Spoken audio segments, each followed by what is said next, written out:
تو یوں اختلافات ایسے ہوتے تھے کہ میں آپ کو ایک مثال دوں. میں نے ایک دفعہ اسلام آباد میں جلسہ کرنا تھا تو خان کو یہ بتایا گیا کہ یہ ان جلسوں سے بڑا پاپولر ہو گیا ہے تو لہٰذا ان کی فرائض جو ہیں کہیں اور لگا دے. اچھا. تو انہوں نے مجھے بھیج دیا دیر. اچھا. کہ آپ دیر میں جلسہ کی قیادت کریں اور یہاں عمر ایوب خان اور بیسر غور صاحب جو ہیں ان کی ذمہ داری. تو وہ دونوں جو ہیں ان کو پتہ ہی نہیں تھا کہ جلوس ہم نے جلسہ کس طرح کرنا ہے. تو کوئی 20-25 لوگ آ گئے اور وہ پولیس آگے گئی اور ان کو واپس گھر بھیج دیا. جبکہ دیر کا وہ جلسہ جو تھا وہ پاکستان کا پھر سب سے بڑا جلسہ ہوا. ایک دفعہ لاہور میں نے جانا تھا تو لاہور جانے کے بجائے مجھے کہا گیا کہ آپ قصور چلے جائیں کیونکہ لاہور بڑا شہر تھا. تو یہ میں ویسی مثالیں دے رہا ہوں کہ ان چیزوں میں بھی بغض اور کینہ پروری. خان صاحب میں آپ کی بات کاٹ رہا ہوں، حالانکہ ربیہ نے بھی ایک دو سوالات اور کاٹنے میرے ذہن میں آگے کانٹ سٹاپ مائی سیلف.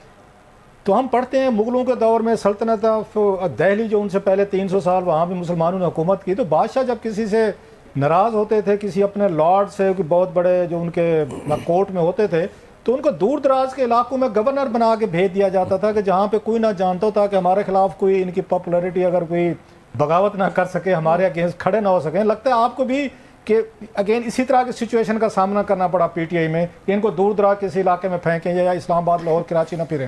دیکھیے میں عرض کروں نا، مجھے تو علم نہیں تھا نا جب 9 مئی کو ہم یہ کام شروع کر رہے تھے کہ یہ اتنی پاپولیرٹی ملے گی، قبولیت ملے گی اور لوگ پسند کریں گے. یہ کسی نے خواب میں بھی نہیں دیکھا تھا، ورنہ شاید اس وقت کوئی مجھے کمپیٹ کرنے آ جاتا.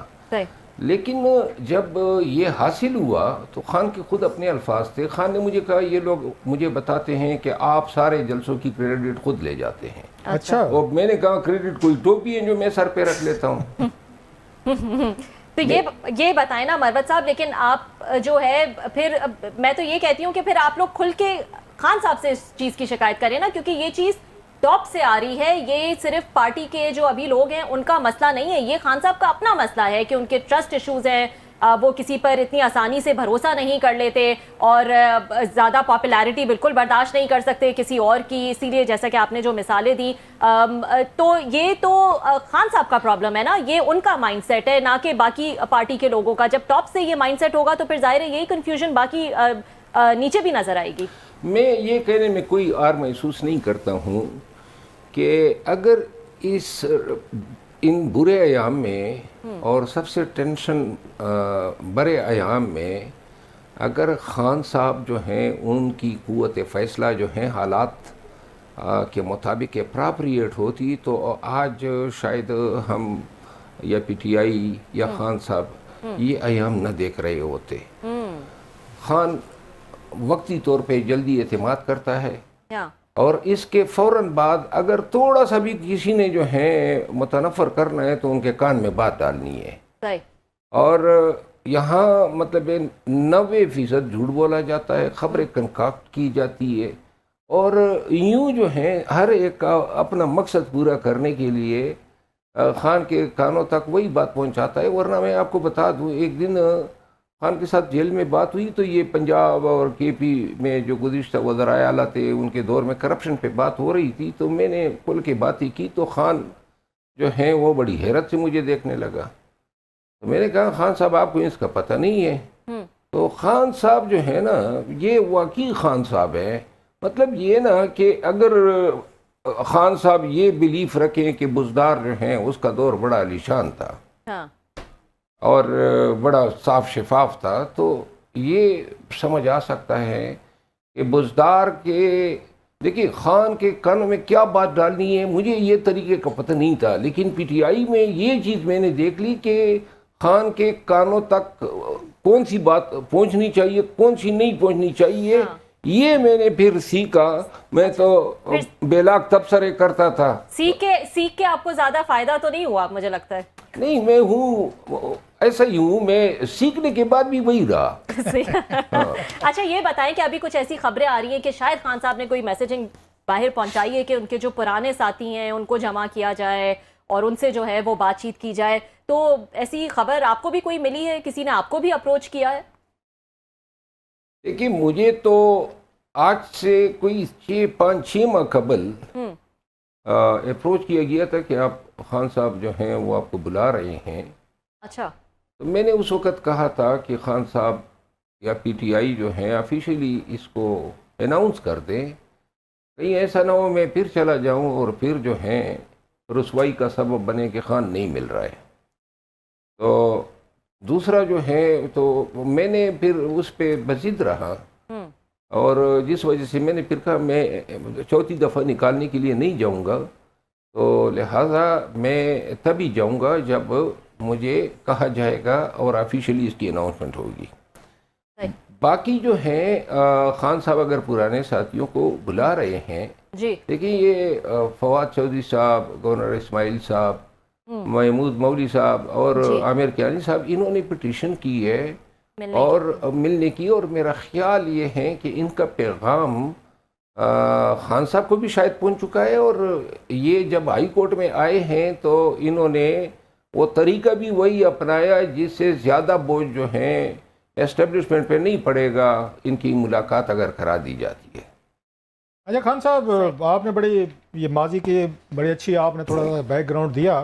ابھی ریسنٹ پہ آتے ہیں سر, ابھی آپ کو کیا لگتا ہے کہ 27 یہ سپتمبر کی جو ڈیٹ دی ہے, جو کام ماضی میں ہم نے دیکھا لیا امین گنڈا پور صاحب, بشرا صاحبہ, اتنی ساری پوری سپورٹ پیسہ سب کچھ وہ کر کے نہیں کر سکے, اپنا گول نہیں اچیو کر سکے, خان صاحب کو رہا نہیں کروا سکے, تو اب کی دفعہ سہیل افریدی صاحب کرا لیں گے؟ دیکھیں یہ جتنی بھی قیادت ہیں پی ٹی آئی کی موجودہ, آپ دیکھیں ایک تحریک کو کامیاب کرنے کے لیے کیا چیزیں درکار ہوتی ہے. پہلی بات کہ ایسے لوگ جن کا ماضی میں کوئی تجربہ ہو, جنہوں نے کوئی کمپین لیڈ کی ہو, جو لوگوں کو نکالنے کا ہنر جانتے ہو, جو کراؤڈ پلر ہو سکتے ہیں, جو ایک بیانیہ بنا سکتے ہیں اور اس کو پھیلا سکتے ہیں, اور پاکستانی جو ہیں وہ اٹریکٹ ہو سکتے ہیں. ساتھ میں ایسے تحریکوں کو جو جس تحریک جس لیول پہ یہ بات چل رہی ہے, اس کے لیے ضروری ہے کہ آپ پاکستان میں اپنے پیغام کی پرچار جو ہیں وہ جاری رکھے, تسلسل سے رکھے, اپنے بیانیوں کے ساتھ چمٹے رہے. 2 سال انہوں نے گزار دیے, نہ کوئی بیانیہ ہے, نہ کوئی پرچار ہے, نہ کوئی لوگوں کو جو ہیں کوئی تبلیغ ہے کہ کیوں پاکستانی نکلے. ایک ہی بات کرتے ہیں. اور اب تو پہلے انہوں نے کہا تھا سہیل افریدی صاحب نے کہ خان کی رہائی, اب تو شاید انہوں نے یہ کہہ دیا کہ خان تک رسائی. ویسے آپ کو کیا لگتا ہے اس دفعہ خیبر پختونخوا سے کتنے لوگ لا سکیں گے؟ ماضی میں تو 8-10 ہزار کی ہمیں آتی رہی ہے اتنی, اس کے بعد اور بڑی مطلب انتہائی وہ چارج قسم کی اس وقت آپ کو یا سلوگن تھے کہ انہوں نے کہا تھا گنڈا پور صاحب نے کہ جی ہم نے وصیتیں کر دی, ہمارے جنازے پڑھ لینا, کفن پہن کے جا رہے ہیں. بشرا صاحبہ نے کہا کہ جناب ہم لڑیں گے مریں گے, بغیر خان کو لیے نہیں جائیں گے. بہت بڑا چارج ایک انوائرمنٹ تھا. تو اب کی دفعہ آپ کو لگتا ہے کہ کوئی زیادہ لوگ آئیں گے وہاں سے خیبر پختونخوا سے؟ آپ خود وہیں سے ہیں, پال سمجھتے ہیں, یا پہلے کی نسبت کم ہوں گے؟ دیکھیں 24-26 نومبر کے واقعات میں ایک بہت بڑا نقصان یہ ہوا ہے کہ جو لوگوں کا احتجاج کا حق تھا وہ بڑا ڈیمیج ہوا ہے.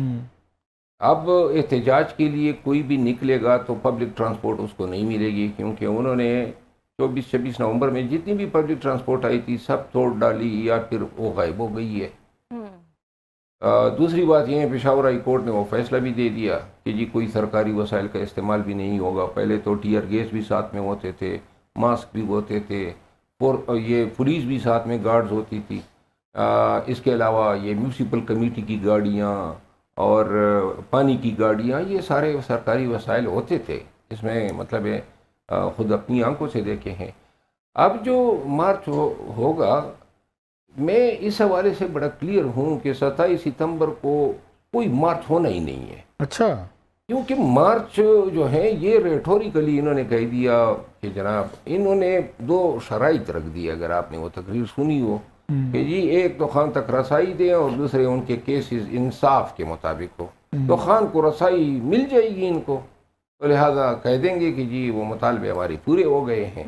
اچھا, اس کی ایک اور وجہ بھی تھی. ہمارے ساتھ پرسوں رات جنید اکبر خان صاحب تھے ہمارے ساتھ, ہم نے سوال ان سے بھی کیا کہ علیمہ خان صاحبہ کہہ رہی تھیں کہ انہوں نے دیکھیں جی 27 کی ڈیٹ دے دی, 1.5-2 مہینے بعد کی ڈیٹ دی, وہ خوش نہیں تھیں. تو انہوں نے کہا جناب کہ ہم کیا کریں, ہمارے پاس تو پیسے نہیں ہیں. انہوں نے بلکہ علی امین گنڈا پور صاحب کا کہا کہ جناب کہ گنڈا پور صاحب جو ہیں وہ پہلے جیب سے پیسے لگاتے تھے, وہ خرچ کرتے تھے اور فنڈز آتے تھے, تو کہتے ہیں اب تو پیسے نہیں تھے, ہم نے اکٹھے کرنے ہیں صاحب, ذرا اتنا بڑا کراؤڈ لے کے آنا ہے, ان کا آپ نے چائے پانی ناشتہ کھانا پینا چائے سگریٹ سب کچھ چلتا ہے سارا. تو وہ تو کہتے ہیں کہ پیسے نہیں ہیں ہمارے پاس پارٹی کے پاس, تو سب سمجھتے ہیں بغیر پیسے کے وہ نہیں ہو سکتا. اور یہ ہو گئے کہ گنڈا پور صاحب کو ڈونیشن نہیں دیں گے سر کہ یہ لیں اور جائیں خان صاحب کی رہائی کے لیے یا ان رسائی کے لیے جلوس لے کر جائیں. دیکھیں یہ پارٹی میں جو ہیں وسائل یہ ہمیشہ ہمیں کبھی نظر نہیں آئے. اچھا 70 سے زیادہ جلسے 9 مئی اور 8 فروری کے بیچ میں نے کیے, 1 روپے حرام ہو کہ پارٹی سے کوئی مدد آئی ہو. ارے اپنے خرچے پہ نہ, یا ورکر خود کرتے تھے, بینر بناتے تھے, گاڑیاں, پیٹرول, سب کچھ. یہ اس میں کسی سے 1 روپے جو ہیں پارٹی کی طرف سے. بلکہ ایک دفعہ مجھے یاد ہے ہم پنجاب میں ایک ایونٹ کر رہے تھے تو ہمارا ارادہ تھا کہ پہلی دفعہ جا رہے تھے تو 2,500-3 ہزار ہم نوجوانوں کو کے پی سے لے جائیں. شاید حافظ آباد میں ہمارا پروگرام تھا, تو مینا خان افریدی اس وقت یوتھ کے صدر تھے. میں نے ان سے بات کی کہ یوتھ مجھے ارینج کر کے دیں, تو پھر وہ بات انہوں نے کہا کہ وہ تو ہو جائے گا, لیکن یہ یوتھ جو ہیں یہ تو بالکل غریب لوگ ہیں, تو لہذا ان کے کھانے پینے کا بندوبست کرنا ہے. میں نے کہا میں خان سے بات کرتا ہوں. خان سے میں نے بات کی, شاید اس دن عمر ایوب خان بھی تھے جو سیکرٹری جنرل تھے. جی جی. تو میں نے خان کو کہا کہ یہ, تو اس نے کہا کتنے پیسے آئیں گے, تو اس وقت ہمارا اسٹیمیٹ تھا 30-35 لاکھ آئیں گے. تو اس زمانے میں مجھے یاد ہے کہ امریکہ سے, یو کے سے, جگہ جگہ سے بہت تگڑی ڈونیشنز آیا کرتی تھی. لیکن وہ 35 لاکھ کا انکار ہو گیا. صرف یہ ایک دفعہ جو ہے خان کے نوٹس میں لایا تھا, باقی پارٹی میں جو ہیں چندے آ جاتے ہیں, پتہ نہیں چلتا ہے کہ کدھر چلے جاتے ہیں. شیر افضل مروت صاحب ہمارے ساتھ موجود ہیں, اور جو پی ٹی آئی نے 27 ستمبر کا ایک تحریک کا جو ہے وہ اعلان کیا ہے, اس حوالے سے ہم بات کر رہے ہیں کہ کیا اس میں کوئی پاسبلٹی بھی نظر آ رہی ہے. لیکن جہاں پی ٹی آئی کچھ اناؤنسمنٹ کرتی ہے مروت صاحب, کوئی بھی ایسا بڑا ڈیسیجن لیتی ہے, وہاں ہم دیکھتے ہیں کہ اختلافات جو ہے وہ ایک رسا کشی جو ہے وہ شروع ہو جاتی ہے. اور ایسا نہیں کہ کوئی چھپ چھپا کے, فل آن میڈیا پہ جو ہے وہ ایک جنگ شروع ہو جاتی ہے. اور اس جنگ میں کوئی ہو نہ ہو, سلمان اکرم راجہ صاحب جو ہے وہ ضرور فرنٹ پہ نظر آتے ہیں, یا تو وہ کسی پہ غصہ کر رہے ہوتے ہیں یا ان پہ کوئی الزامات لگ رہے ہوتے ہیں. آج کل جو ہے وہ مشال یوسفزئی اور شندانہ گلزار صاحبہ جو ہیں ان کے نشانے پر ہے, جنہوں نے الزام بھی لگائے ہیں فنڈز کے حوالے سے, جس کی آپ بھی بات کر رہے تھے کہ فنڈز آتے تو بہت ہیں لیکن پتہ نہیں کہاں چلے جاتے. انہوں نے بھی کروڑوں روپے کا ذکر کیا ہے, 40 کروڑ کا ذکر کیا ہے جو باہر سے آئے,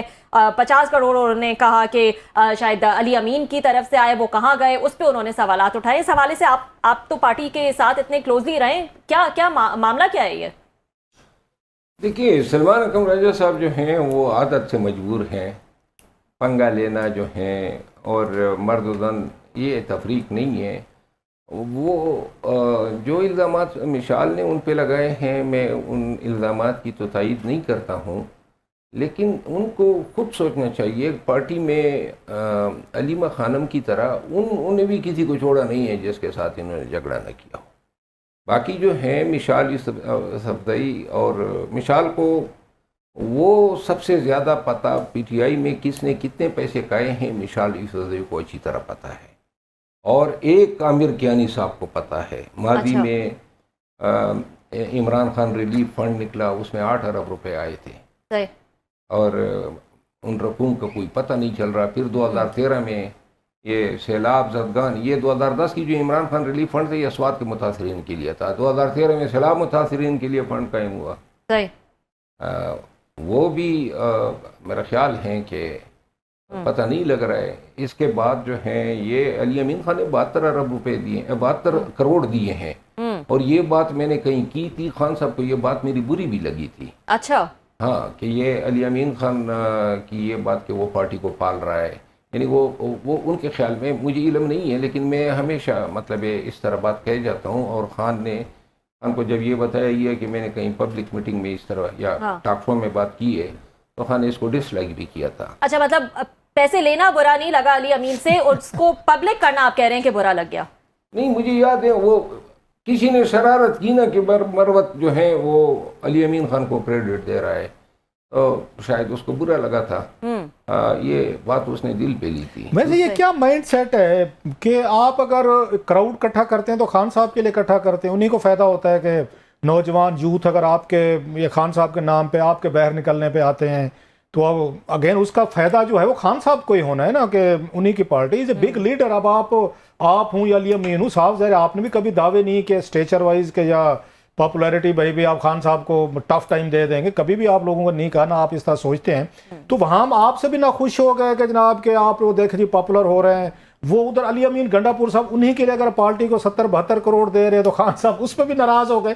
یہ کس طرح, وہ تو لیڈر ہیں, لیڈر تو خوش ہوتا ہے کہ میرے لیے یار کہ میرے پارٹی کے سیکنڈ ٹیئر جو ہے وہ بھٹو صاحب کو تو یہ بھی نہیں ملے تھے. وہ تو انہوں نے نصرت بھٹو صاحب کا بڑا مشہور زمانہ قول ہے کہ بھٹو صاحب ملنے گئے تو انہوں نے پوچھا میری پارٹی کیا کر رہی ہے, تو انہوں نے کہا تھا, انہوں نے کہا کون سے بال شوے کا آپ انقلابی چھوڑ رہے تھے پیچھے کے آپ کی پارٹی کے جرنل جو تھے انہوں نے کچھ نہیں کیا. خان صاحب تو بڑے لکی ہیں کہ آپ جیسے کچھ اور لوگ جو ہیں مل گئے تھے, چلیں کچھ نہ کچھ تو دال دلیا چل رہا تھا, وہ پھر بھی خوش, بندہ خوش اپنی ٹیم کے لوگوں سے, آپ سے علی امین گنڈا پور صاحب سے. دیکھیں یہ وقت کی بات ہوتی ہے, یہ اس کی قدر ہونی چاہیے, چاہے کسی کو بھی ایسے ساتھی ملے. آپ دیکھیں پاکستان تحریک انصاف کے بہت سارے لوگ جو ہیں وہ خان کی طرف سے جو ہیں پارٹی نے ایسا امپریشن دیا ہے جیسے دودکارے گئے ہیں. اب آپ کو علم ہے اس کڑے دور میں کوئی بھی اگر پی ٹی آئی کے ساتھ کڑا ہوتا ہے تو یہ تو میرا خیال ہے کہ آپ یہ مجھے مار کے مترادف ہیں. لیکن اگر کوئی آپ کے ساتھ کڑا ہے, آپ کی آواز اٹھا رہا ہے, آپ سے کوئی تنخواہ نہیں لے رہا ہے, تو میرا خیال ہے احسان تو اس کا ہے. آپ لوگ کہتے ہیں مشال کو نکال دو, فلاں کو نکال دو, فلاں کو نکال دو. غلط فہمی ہے ان کو کہ پی ٹی آئی میں کوئی سرخاب کے پر لگے ہوئے ہیں, اگر کوئی پی ٹی آئی میں نہیں رہتا ہے تو جناب وہ کوئی انسان ہی نہیں رہتا ہے. اس سوچ سے بالکل اچھا یہ مجھے کل ہم نے دیکھا سر جو مشائل کا اور ان کا سلمان اکرم راجہ صاحب کا ایک کاؤنٹر آرگومنٹ یا میچ پڑا, بڑا سخت تھا. انہوں نے بھی ان کے پہلے گروپ سے کوئی ان کے مطلب واٹس ایپ جو میسیجز سے وائس نوٹ وہ لیک ہوئے, بڑے وہ سخت ایک دوسرے کو انہوں نے وہاں پہ کہا. پھر ہم نے دیکھا کہ جناب کے سوشل میڈیا پہ وہ جو بات چیت ہو رہی تھی ان کیمروں پہ وہ بڑا سخت کہا. اور ان مشائل نے تو یہاں تک کہہ دیا, انہوں نے کہا جناب کہ اگر آپ کو کہا ہے کہ سیک کرو تو مجھے کر کے دکھائیں. شی واز ویری کانفیڈنٹ, ایک پارٹی کا سیکرٹری جنرل ہیں, ان کو وہ اتنے ڈیفینس میں انہوں نے کہا ہے. تو مشائل کا کیا آپ کا خیال ہے, اتنے اس کانفیڈنس کے پیچھے کیا چیز ہے؟ دیکھیں کانفیڈنس, پہلی بات تو یہ ہے کہ وہ ایک وکیل ہے. اوکے. دوسری بات یہ ہے کہ اس نے بڑی محنت کی ہے, اور جب سلمان اکرم راجہ صاحب کا پتہ دوربین میں بھی نہیں لگ رہا تھا تو اس وقت اس کو ہم دیکھتے تھے. یہ ILF کی پورے پاکستان کی کوآرڈینیٹر تھی. یہ برے دنوں میں جب یہ کنونشن جلسے جلوس ہوتے تھے ILF کی طرف سے یہ ریپرزینٹ کرتی تھی. پھر بشرا بی بی کی جو ہیں بڑی کلوز کانفیڈنٹ ہے, اور انہوں نے بشرا بی بی کے ساتھ بڑا مطلب ان کی قربت ہے, ان کا اعتماد ان کو حاصل ہے. تو لہذا ایک بات تو اس کو اب کوئی اس کو اس میں شک کرنے کی ضرورت نہیں ہے کہ بہنوں کی طرف سے سلمان اکرم راجہ کی طرف سے اگر ان کا بس چلتے تو یہ 1 سال پہلے نکالی جا چکی ہوتی. اچھا ہم نے دیکھا بھی ہے, ایک منٹ, جب یہ سینیٹر بن رہی تھی تو جنید اکبر خان جو پرسوں آپ کی پروگرام میں آئے تھے تو جنید اکبر خان کے پاس یہ گئے اور انہوں نے کہا کہ جی یہ کسی طریقے سے ہم نے مشال کا نام ڈراپ کرنا ہے, کسی اور کا نام ہم نے کرنا ہے. کون لوگ تھے سر, یہ کون گئے تھے؟ دونوں, یہ بہنیں بھی تھی اور سلمان اکرم راجہ صاحب تھے. تو جنید اکبر خان نے انکار کیا تھا کہ خان کا حکم ہے, میں خان کی بات مانوں گا. تو لہٰذا یہ بغض جو ہے, اگر آپ کو پہلے دن سے پتہ ہو کہ وہ فلاں آدمی میری بےخنی کر رہا ہے تو کون سی چیز درمیان میں رہ جاتی ہے. اچھا لاسٹ کوشچن سر, یہ علی امین گنڈا پور صاحب سر کبھی کبھی اچانک آتے ہیں, انٹرویوز دیتے ہیں, چلے جاتے ہیں, پھر غائب ہو جاتے ہیں. آج کل کہاں پہ آپ کے ساتھ رابطے میں ہوں گے, آپ کی بڑی اچھی دوستی ہے, کیا کر رہے ہیں سر, کیا مصروفیات ہیں ان کی سر؟ آج کل تو اپنے حلقے میں ہیں. ویسے آپ کی بات درست ہے, ان پہ انٹرویوز کے دورے پڑتے ہیں کیونکہ